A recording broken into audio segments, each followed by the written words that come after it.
룻기 강의 5번째 시간이 되겠습니다. 여러분은 무엇 때문에 사십니까? 그리고 여러분을 살게 하는 것은 무엇입니까? 헨리 두르먼드라고 하는 사람이 그 문제에 대해서 이런 이야기를 한 적이 있습니다. 풍성하게 사랑하는 것은 풍성하게 살아가는 것이다. 영원히 사랑하는 것은 영원히 사는 것이다. 사랑받고 사랑해야 한다는 것 외에 살아가야 하는 다른 이유는 없다. 어떤 사람이 자살하게 되는 것은 그 사람을 사랑해주는 사람이 하나도 없거나 그가 자기를 사랑해주는 사람이 하나도 없다고 생각하기 때문이다. 그를 사랑해주고 그를 사랑하는 친구가 그에게 있는 한 그는 살 것이다. 왜냐하면 사는 것은 곧 사랑하는 것이기 때문이다. 그가 또 이런 말을 한 적이 있어요. 삶이 어떻게 변하는가? 시간은 사람을 변화시키지 못한다. 의지의 힘도 사람을 변화시키지는 못한다. 오직 사랑이 사람을 변화시키는 것이다. 동의하십니까?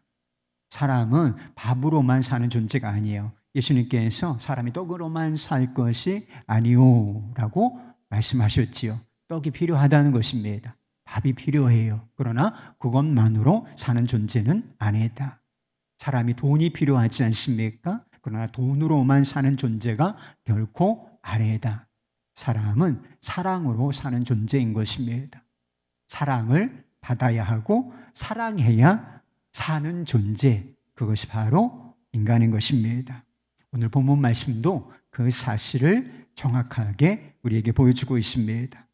룻기 2장의 주제가 있어요. 은혜라고 하는 것입니다. 은혜라고 하는 단어가 여러 차례 등장하는 것을 보게 됩니다.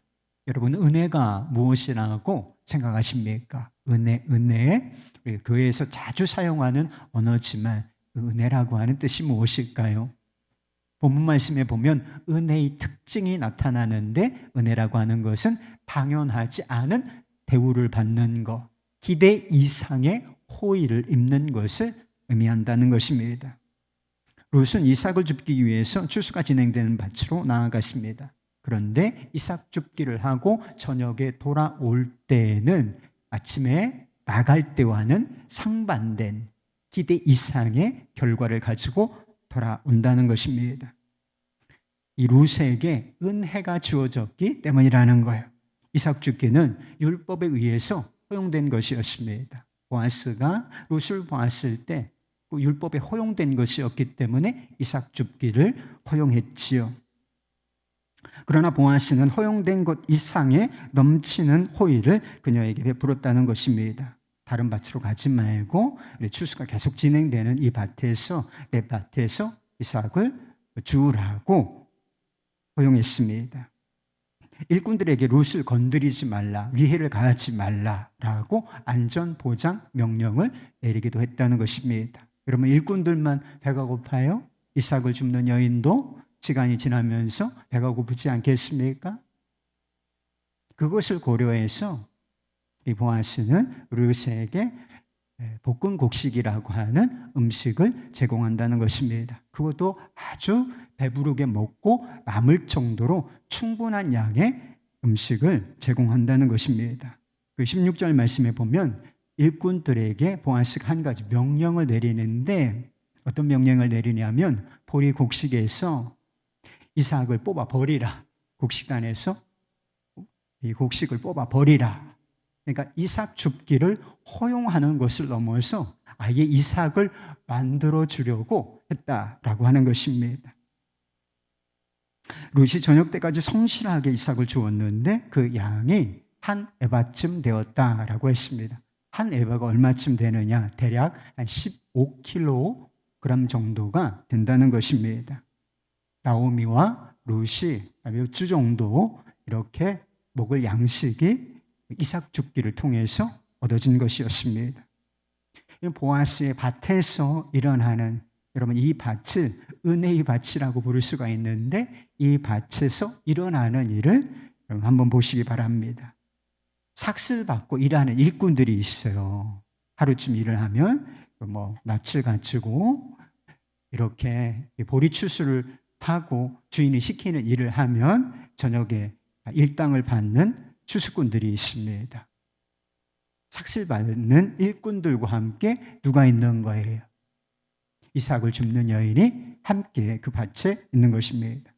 일꾼들이 주인이 제공하는 음식을 먹는 거, 점심때쯤에 배가 고프니까 주인이 일꾼들에게 음식을 제공한단 말이에요. 그러면 일꾼들이 주인이 제공하는 음식을 먹는 것이 당연한 것이겠습니까? 당연한 것이지요. 그래서 직장에서 식사비를 제공하는 것입니다. 그러나 먹을 자격이 없는 여인, 이삭을 줍는 여인도 이 삭슬 받는 일꾼들과 함께 먹는데 배부르게 먹게 되었다는 것입니다. 마태복음 20장에 보면 예수님께서 아주 유명한 비유를 하셨는데 포도원 품꾼의 비유인 것입니다. 아침 6시부터 인력시장이에요. 말하자면 인력시장에 가서 일꾼들을 불러 모으는데 아침 6시, 그 다음은 오전 9시, 그 다음은 정오, 그 다음은 오후 3시, 그 다음 마지막 오후 5시에 나아가서 일꾼들을 불러 모아서 내 포도원에 가서 일을 하라. 그러면 임금을 주겠다. 그래서 일을 시켜요. 그런데 저녁에 돌아갈 때 주인이 임금을 품꾼들에게 주는데 차별적으로 준 것이 아니라 공평하게 다 한 데나리온씩 나누어 주었다는 것입니다. 마지막 5시, 오후 5시 온 사람은 일을 겨우 1시간만 한 것이었지만 하루치 품삯 한 데나리온을 받게 되었다는 것입니다. 그럼 이 비유가 무엇을 설명하려고 하는 것이겠습니까? 바로 은혜라고 하는 것을 설명하려고 하신 비유였던 것입니다. 그러나 지금 보아스의 밭에서 일어나는 이 일은 예수님께서 말씀하신 이 포도원 품꾼의 비유보다 그 현장에서 일어난 일보다 더 급진적, 레디컬하다라고 하는 사실을 알게 되는 것입니다. 추수하는 일꾼들이 저녁에 돌아갈 때 어느 정도의 품삯을 받았을까? 정해진 품삯이 있었어요. 분명한 사실이 있는데 이 삭을 줍는 여인, 자격이 없는 이 여인이 품꾼들에 비해서 몇 배가 넘는 그 곡식을 얻어서 집으로 돌아갔다는 거예요. 본문 말씀을 보면 이사야의 예언의 말씀이 떠오른다라고 하는 것을 깨달았습니다. 이사야 55장 1절 말씀에 이런 예언이 있어요. 오라 너희 모든 목마른 자들아 물로 나오라. 돈 없는 자도 오라. 너희는 와서 사 먹되 돈 없이 값 없이 와서 포도주와 젖을 사라. 루시라고 하는 여인은 나오미와 함께 아주 목마르고 배고픈 여인이었습니다. 그런데 그녀가 지금 풍성하게 먹고 마시고 있는 거예요. 어떻게 해요? 돈 없이 값 없이 사서 먹고 마시고 있다라고 하는 것이죠. 은혜라고 하는 것은 값이 없다라고 하는 것을 뜻해요. 값이 없다. 그러나 이 은혜는 결코 값이 싼 것은 아닙니다. 그것이 값이 없이 주어지는 것은 뒤에서도 말씀드리겠지만 누군가 그 대가를 지불한 사람, 값을 지불한 사람이 있기 때문에 그것이 값 없이 주어질 은이라고 하는 것입니다. 이삭을 주우러 나간 며느리가 안전하게 돌아올 것인가? 나오미 입장에서 보면 좀 걱정이 되는 일이 아니겠습니까? 그런데 저녁에 며느리가 돌아왔는데 안전하게 돌아왔을 뿐만 아니라 그저 한 움큼의 이삭을 주워서 돌아온 것이 아니라 이만큼 한 에바쯤의 곡식을 가지고 돌아온 것이었습니다. 이 예상 외의 풍성한 곡식을 보고서 나오미가 놀랐어요. 그래서 그때부터 이 며느리에게 질문을 쏟아놓는다는 것입니다. 19절 말씀에 오늘 어디서 주었느냐? 어디서 일을 하였느냐? 너를 돌본 자에게 복이 있기를 원하노라. 제가 이렇게 읽어서 감이 안 살죠. 그러나 나오미는 아주 흥분된 상태에서 이 질문을 팍팍 하면서 며느리에게 쏟아 놓았을 것이 분명합니다. 나오미는 호의를 베푼 사람이 보아스다라고 하는 사실을 듣고서 더욱 활기가 넘쳤습니다. 이 일이 전까지 나오미는 아주 우울하고 침체된 상황 속에서 있었습니다. 삶의 의욕이 별로 없는 그런 상황 속에 있었다는 거예요. 그러나 지금은 나오미의 마음이 살아나는 것을 보게 됩니다. 마라 같았던 이 마음에 다시 그의 이름 나오미, 나의 기쁨이라는 뜻대로 기쁨이 솟아나기 시작했다라고 하는 것입니다. 단순히 많은 양의 곡식, 몇 주간을 먹을 수 있는 곡식을 얻었기 때문이 아니었습니다. 지금까지 벌어진 이 일을 통해서 그녀가 하나님의 은혜와 사랑을 느끼기 시작했기 때문이라는 것입니다. 20절 말씀을 보시죠.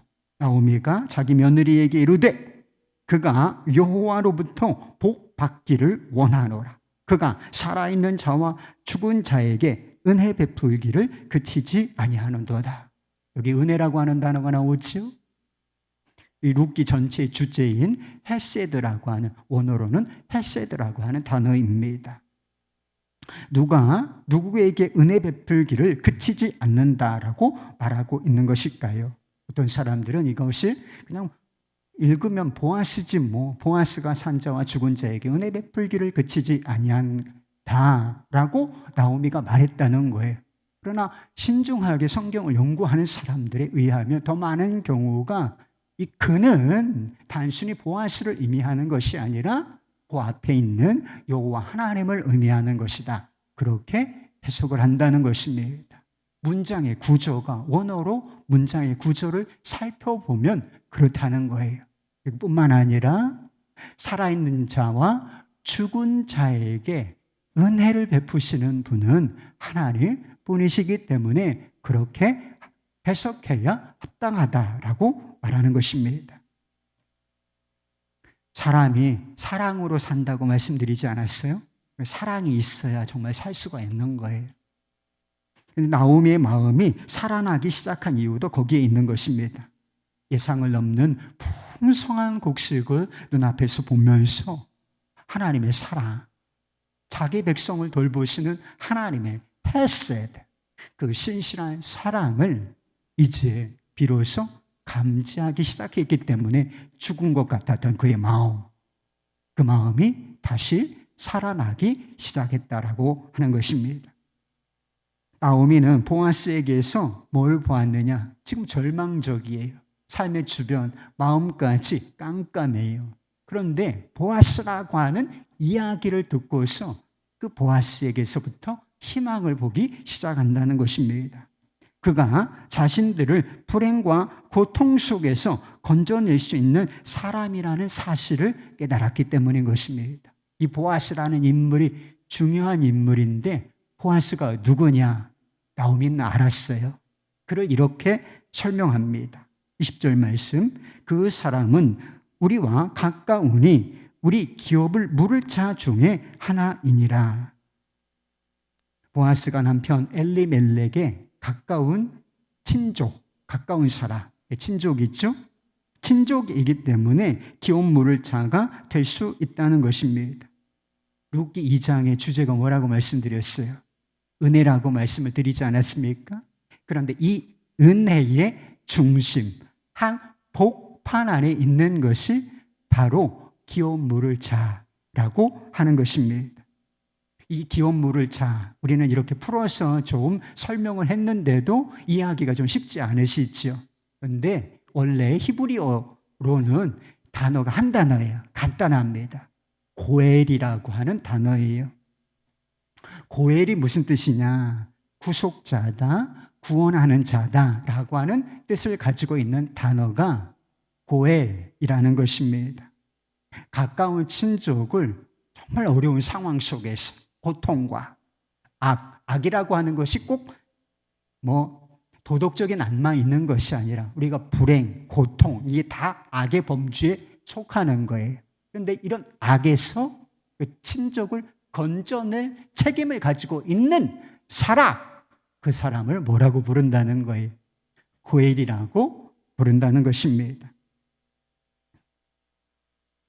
나오미는 지금 아무것도 없는 상태였습니다.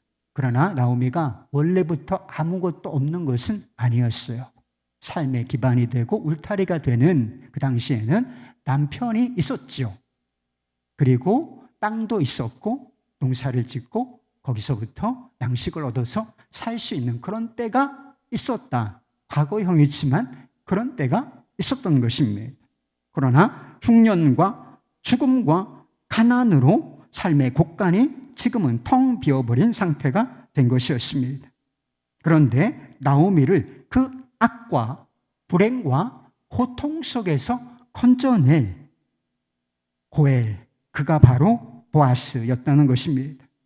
그렇기 때문에 이 룻 며느리에게 호의를 베푼 사람이 보아스다라고 하는 사실을 듣고서 나오미가 그토록 흥분했다라고 하는 것입니다.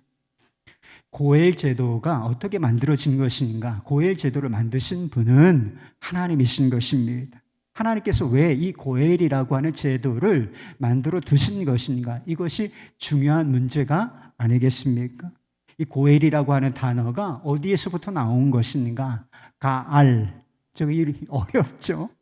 가알이라고 하는 단어에서 파생을 한 것인데 이 가알이라고 하는 단어는 한글로 말하자면 속량, 값을 주고 사다라고 하는 의미를 가진 속량이라고 번역을 할 수가 있습니다.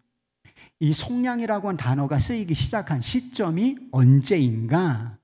출애굽 시대부터라고 하는 것입니다. 이스라엘 백성들이 지금 어떤 상태에 있었는가?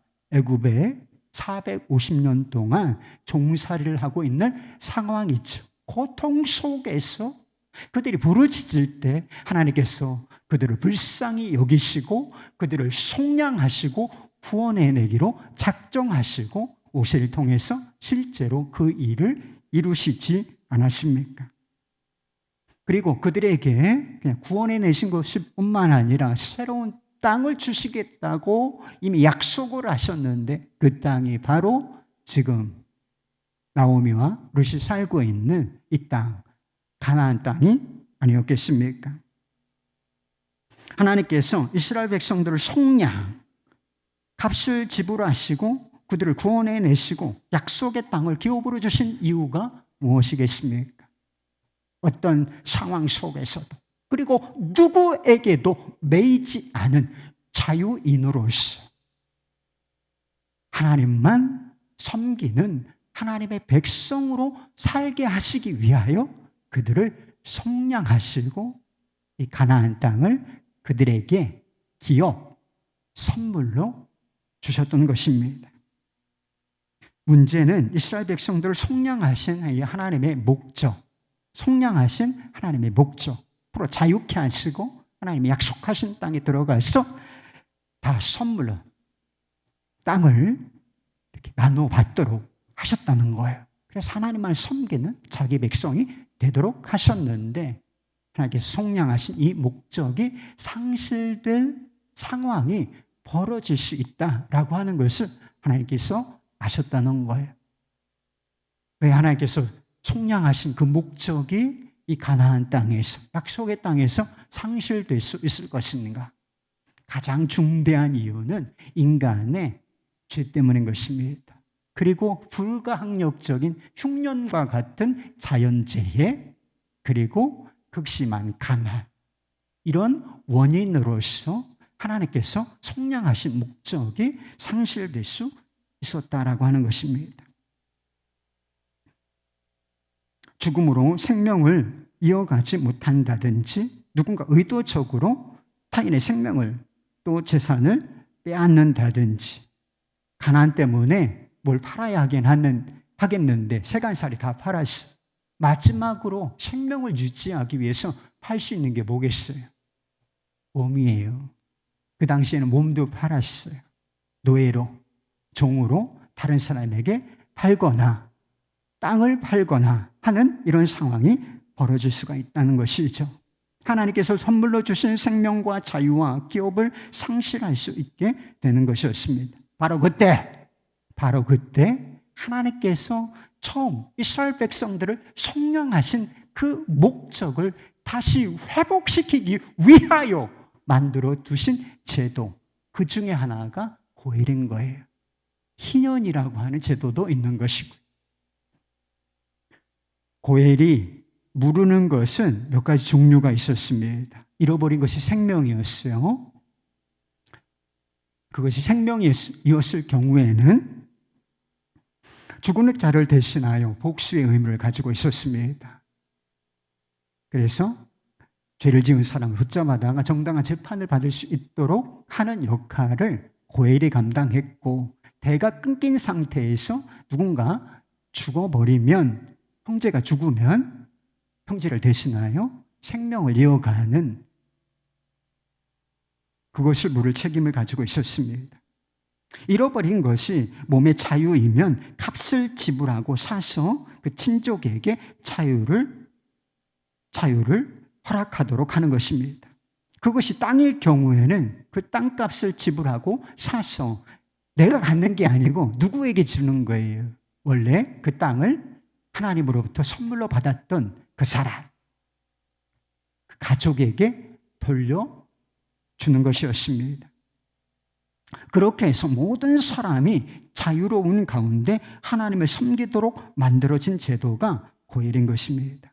좀 다르게 표현하면 하나님의 헤세드, 그 끝나지 않는 그 신실한 사랑이 이 공동체 속에서 실행되도록 만들어 두신 제도, 이것이 바로 고엘 제도라고 하는 것입니다. 여러분, 우리도 나오미와 마찬가지로 고엘이 필요한 사람들이 아니었겠습니까? 육신의 생명이 있다고 다 산 것이 아니에요. 사람들은 그것밖에, 육신의 생명밖에 보지 못하지만 단순히 육적 생명만 가지고 있는 자가 아니라 우리는 영적 생명을 가지고 있는 자였는데, 이 영적 생명을 상실했단 말이에요. 죄로 말미암아 하나님과의 관계가 단절되고 하나님에 대하여 죽은 자가 되어 있었기 때문인 것입니다. 몸의 자유가 있죠. 난 자유롭다 이렇게 생각할 수가 있어요. 가고 싶은 대로 마음대로 가고 자유인이다 이렇게 얘기할 수가 있겠지만, 영적으로도 그렇습니까, 여러분? 자연 상태에 있는 모든 사람이 어딘가에 확 붙들려 있다는 거예요. 악한 자에게, 마귀에게 매여 죄의 종노릇하는 그런 상황 가운데 있다는 것입니다. 사람들이 왜 죄를 짓는 것인 줄 아십니까? 세상이 왜 이렇게 악한 줄 아세요? 의지가 없기 때문이에요? 그렇지 않다고요. 모든 사람이 악한 자에게 매여 죄의 종노릇하고 있기 때문에 죄를 지을 수밖에 없는 상황 속에 있는 것입니다. 우리의 삶이 이렇게 불행하고 고통스러운 것은 죄로 말미암아 하나님께서 우리에게 본래 창조 때 허락하신 선물, 이것을 상실한 상태에 있기 때문인 것입니다. 그런데 그거 아십니까? 우리에게도 복음이란 무엇인가? 하나님이 주신 선물을 상실하고 고통과 불행과 저주 가운데 있는 우리에게도 고엘이 있다는 사실. 우리를 모든 악과 불의와 고통과 저주에서 건져내 주시기 위하여 우리에게 오신 고엘, 그분이 바로 우리 주 예수 그리스도이신 것입니다. 고엘이 기업을 부르기 위해서는 친족이 잃어버린 것, 그것을 대신 값을 지불하고 사야 했다는 것입니다. 사지만 자기 소유는 아니고 그것을 잃어버린 그 친족의 소유로 돌리기 위하여 값을 대신 지불하고 그것을 사야 했다는 것이죠. 예수님께서 우리의 고엘이 되시기 위하여 지불하신 대가, 지불하신 값이 도대체 무엇이겠습니까? 그것은 자기 피, 곧 자기 생명이라는 것입니다. 에베소서 1장 7절 말씀에 보면 여기에도 속량이라는 값을 지불하고 사다는 의미를 가지고 있는 속량이라는 단어가 나오는데 이렇게 말씀하고 있습니다. 우리는 그리스도 안에서 그의 은혜의 풍성함을 따라 그의 피로 말미암아 속량 곧 죄 사함을 받았느니라. 요한계시록 5장 9절 말씀을 보겠습니다. 그들이 새 노래를 불러 이르되 두루마리를 가지고 그 인봉을 떼기에 합당하시도다. 일찍이 죽임을 당하사 각 족속과 방언과 백성과 나라 가운데서 사람들을 피로 사서 하나님께 드리시고, 예수님께서 우리를 자기 피로 사신 이유가 무엇이겠습니까? 자기 목숨을 바쳐서 우리를 사신 이유가 무엇이겠어요? 우리를 자기 피로 사서 하나님께 봉헌, 헌금을 봉헌하지만 예수님은 뭘 봉헌하셨느냐? 자기 피로 우리를 사셔서 우리를 하나님께 드리셨다, 봉헌하셨다라고 하는 것입니다. 그 이유가 무엇이겠습니까? 모든 속박에서, 우리를 얽매는 모든 속박에서 우리를 풀어 자유케 하시고 오직 하나님만 섬기는, 하나님의 나라를 기업으로 얻어 하나님만 섬기는 자기 친 백성이 되게 하시기 위하여 그리 하신 것이었습니다. 이삭 죽기 이상의 인생에 불과했던 우리 아니었겠습니까? 하루살이 인생이죠, 우리가. 이삭 죽기의 인생에 불과한 우리에게 이 모든 일이 어떻게 가능한 일이었겠습니까? 사람의 힘과 노력으로, 능력으로 된 것이 아니라 오직 그의 은혜의 풍성함을 따라 된 것이라고 말씀하고 있지 않습니까? 어떤 상황 속에서도 결코 멈추지 않고 포기되지 아니하며 실패하지 않는 그 사랑, 헤세드, 하나님의 헤세드로 말미암아 된 것이었습니다. 여러분은 예수 그리스도 안에서 나타난 하나님의 풍성한 은혜와 사랑을 알고 계십니까?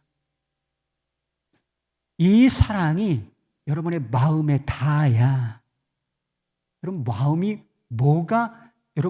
뭐가 닿으면 여러분이 살아날 수 있겠어요?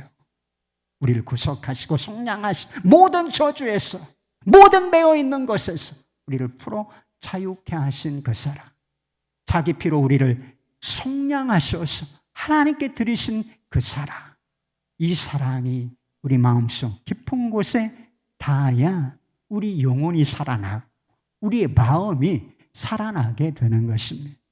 마라 같았던 인생의 기쁨이 시작될 수 있다는 것입니다. 여러분의 마음은 살아나셨습니까? 우리가 믿는 하나님은 산자와 죽은 자에게 은혜를 베푸시는 하나님이십니다. 이 말을 보세요. 산자뿐만 아니라 죽은 자에게도 은혜를 베푸신다라고 말씀하고 있지 않습니까? 하나님께서는 우리가 살아있을 때뿐만 아니라 우리가 죽은 이후에도 우리의 영혼을 돌보시고 은혜를 베푸시는 하나님이시라고 하는 것입니다. 죽음 이후에도 우리를 향한 하나님의 은혜와 긍휼과 사랑은 끊어지지 않는다. 여러분, 이것이 우리에게 전해지고 우리에게 임한 복음인 것입니다. 그렇기에 무덤 한복판, 절망한 복판에서도 뭐라고 선포할 수가 있느냐? 나에게는 희망이 있다 라고 말할 수 있는 사람들, 이 사람들이 바로 그리스도인인 것을 믿으실 수 있기를 바랍니다. 희망이 어디 있죠? 희망은 오직 은혜에만 있는 것입니다. 조건 없이 주어지는 이 사랑 속에만 오직 희망이 있는 것이다. 하나님이 우리를 사랑하시는 한 우리에게는 희망이 있는 것이고 어떤 상황 속에서도 삶을 포기할 이유가 없는 것입니다. 시인이자 구족 화가인 한미순 집사님이라는 분이 계시대요. 이분에게 결혼하기 전에 아주 불행한 일이 닥칩니다. 결혼을 앞두고 있는데 교통사고를 당했는데 그냥 보통 교통사고가 아니라 아주 크게 다쳐서 전신마비가 되고 말았다는 것입니다. 이제는 아무것도 할 수 없다는 절망이 찾아왔습니다. 그러나 이 한무신 집사님은 모든 절망을 이겨내고 일어섭니다.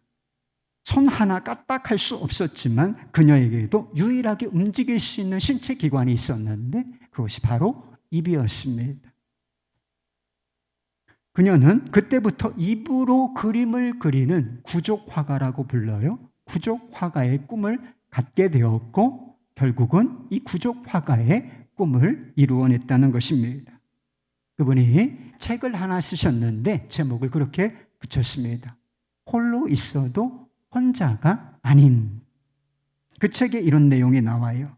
입을 붓에 물고 화선지에 선을 긋는 순간 비로소 살아있음을 느꼈습니다. 치아가 뽀근하고 입에선 침이 흘러나와 여간 고된 일이 아니었습니다. 입안이 다 헐어 하루에도 수십 번 붓을 뱉어버리고 싶었지만 고통 속에서 희망을 주신 하나님께 감사하며 다시 붓을 물었습니다. 뜻밖의 찾아온 고난으로 왜 하필 나에게 이런 일이 벌어졌을까? 절망하며 수없이 삶을 포기하고 싶었습니다. 그럼에도 불구하고 살아있음에 감사했습니다. 뒤를 돌아다 보니 필요를 채우시는 하나님의 손길이 언제나 함께 했었다는 것을 깨달았습니다. 이제는 혼자 있어도 혼자가 아닙니다. 생명을 주신 하나님께 감사와 영광을 올려드립니다. 절망에 빠져 있었던 이 여인, 그냥 마음이 죽은 것 같았던 이 여인이 어떻게 새로운 마음을 갖게 되고 새로운 삶을 시작할 수 있게 되었겠습니까? 뒤돌아보니 하나님은 항상 나와 함께 계셨다. 그리고 내 삶의 필요를 채우시는 하나님이셨다. 곧 하나님의 은혜를 그가 깨달았기 때문에 그의 마음에 희망이 생기고 그가 새로운 삶을 시작할 수 있었던 것입니다. 하나님의 풍성한 은혜를 입은 사람들이 또 한 가지 우리 본문 말씀 속에서 적용해야 할 것이 있습니다. 우리의 삶이 누군가에게 하나님께서 은혜와 사랑을 베푸시는 통로가 되어야 한다는 것입니다. 그럼 보아스를 보십시오. 보아스는 롯의 안전을 보장하고 일꾼들과 함께 볶은 곡식을 먹도록 했습니다. 이삭 줍기를 허용할 뿐만 아니라 아주 의도적으로 곡식단을 뽑아 버리도록 만들어서 이삭을 만들어 주기도 했습니다. 그럼 생각해 보세요. 여러분들이 보아스의 입장이라면 꼭 이렇게까지 해야 할 이유가 있는 것인가요? 그냥 율법이 허용하는 정도만 그래 이삭을 주어 가서 먹고 살아라. 이런 정도면 하면 되지 않겠습니까? 꼭 이렇게까지 해야 할 이유는 없는 것이었지만 보아스는 룻을 귀히 여기고 그에게 호의를 베푼다라고 하는 것입니다. 그때 보아스는 자기도 알지 못했지만 하나님께서 룻과 나오미에게 베푸시는 헤세드의 실행자가 되어 있었던 것입니다. 찰스 콜스니슨 누가 하나님을 대변할 것인가 라고 하는 책이 있는데 거기에 보면 미국의 대법관이었던 윌리엄 본 트레이저라고 하는 사람의 이야기가 나온다는 것입니다. 이분이 비교적 늦게 예수 그리스도를 영접했지만 아주 뜨겁게 주님을 만나고 그리고 구원받은 감격, 은혜의 감격 속에서 살았던 사람이었습니다. 그가 어느 날 해리 팔머라고 하는 이름을 가진 사람의 죄인이죠. 이 사람의 재판을 맡게 되었다는 것입니다. 재판을 하다 보니까 이 팔머라는 사람이 감옥 안에서 전도를 받아서 예수 그리스도를 영접하게 되었고 이 사람이 삶이 진짜 변했구나 이런 것을 알 수 있었다고 했습니다. 그는 팔모를 어떻게 도울 것인가를 깊이 고민했습니다. 일반적인 판결을 내린다면 아마 10년형쯤 이런 판결을 내려야 하는 상황이었다 그래요. 그러나 그는 10년이라는 시간은 너무나 길다. 이것이 그 사람을 교정하기에는 삶의 변화를 가져오기는커녕 도리어 더 안 좋은 결과를 낳을 수 있겠구나. 그 사람을 망칠 수도 있다라고 하는 사실을 고민합니다. 그래서 금식기도까지 하면서 이 사람을 어떻게 도울까 고민하다가 결정을 해요. 그래서 판결을 내리는데 아주 파격적인 판결을 내린다는 것입니다. 1년형 그리고 추가하여 몇 년을 더하여 사회봉사 명령 1년 징역형 그리고 거기에 더하여 사회봉사 몇 년을 추가하는 것으로 판결을 내렸다는 것입니다. 이것은 이례적인 판결이었고 문제가 되기 시작했어요. 조사가 시작될 무렵에 이 트레이저 판사는 법복을 벗습니다. 스스로 누가 뭐라고 한 것도 아닌데 조사가 아주 깊게 진행된 것도 아니었는데 스스로 판사직을 내려놓았다는 것입니다. 그리고 1년 후에 팔모가 출소하던 그날 그를 마중 나가 만났습니다. 그가 교도소에서 걸어 나올 때 트레이저는 그를 끌어안았다는 것입니다.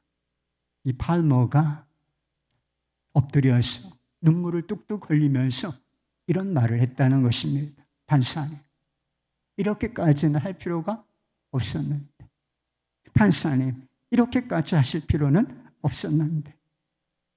그때 트레이저는 그를 향해서 아주 유명한 말을 남겼다 그래요.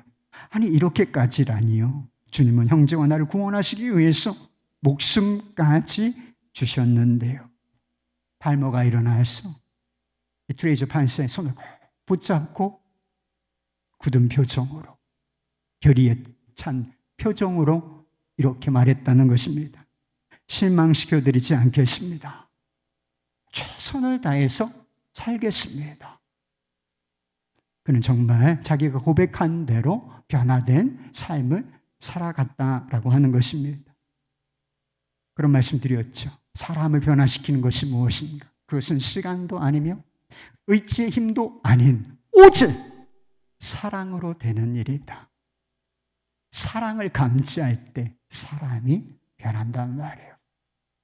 이 트레이저 판사의 사랑을 느꼈기 때문에 이 사랑으로 말며 그 위에 있는 사랑, 그리스도를 통하여 값없이 주시는 그 은혜와 사랑, 이것이 그의 마음을 움직여서 그 삶이 진짜로 변화될 수 있었던 것입니다. 미국 대법관은 대단히 명예로운 자리라고 그래요. 그런데 그것을 한 죄인을 위해서 포기한다는 것은 이해하기 어려운 일이 아니겠습니까? 어떻게 이런 일이 가능하지요? 그가 자신을 속량하신 예수 그리스도, 그분을 통하여 주신 하나님의 은혜와 사랑이 얼마나 크고 위대하고 풍성한 것인지를 아는 사람이었기 때문인 것입니다. 우리가 살다 보면 누군가에게 꼭 이렇게까지 이 사람에게 해줘야 하는가 이런 생각이 들죠. 가정에서도 그런 일이 있을 수가 있어요. 꼭 이렇게까지 해야 하는 거야? 그러나 우리가 그리스도인이라면 그렇게까지 해야 할 이유가 있어요. 왜냐하면 우리가 바로 고엘, 자기 피로 우리의 생명을 사서 우리를 자유하게 하시고 하나님의 백성이 되게 하신 이 은혜, 놀라운 은혜, 이 은혜를 받은 자들이기 때문인 것입니다. 여러분 스스로를 은혜 받은 자라고 생각하신다면 한번 생각해 보세요. 우리가 누군가 주어가도록 관대하게 허용해야 할 이삭은 무엇입니까? 우리가 누군가를 위하여 나누어야 하는 복근 곡식은 무엇입니까? 누군가를 위하여 의도적으로 뽑아 버려야 하는 그 이삭은 곡식은 무엇입니까? 우리의 삶이 누군가에게 하나님의 은혜와 사랑을 느끼게 하는 통로. 그 통로가 되실 수 있기를 우리 예수 그리스도 이름으로 축원합니다.